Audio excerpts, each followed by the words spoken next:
One of the strangest, most, I'd argue, generous parts about life is that the things that we wrestle with and struggle with so often become our greatest contribution. It's the classic underdog story. And we love a good underdog story because it requires defying all odds. Ask someone to keep going when it would otherwise be much easier and even socially acceptable to just throw in the towel. Because in every single one of these redemptive stories, there's always internal and external opposition. The internal opposition is like, I'm not ready, I'm not good enough, she's doing it better. And then there's the external opposition, people who just don't get it or who don't want to get it. The systems that were built without you in mind or maybe built to even keep you down, and still something in that person persists.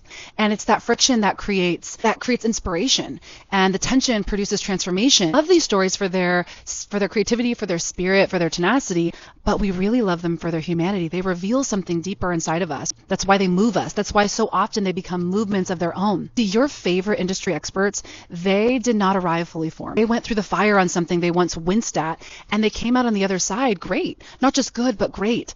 And so your struggle, it doesn't disqualify you. You're feeling stuck on, I don't believe it's random. I believe it's there because it's touching the very part of your work that has the most pressure and heat on it because you give a damn. And that is often where your most resonant work lives. And that's what It's Personal is all about. It's awkward for me to market this as a cohort because it feels like more like a situationship with you and yourself.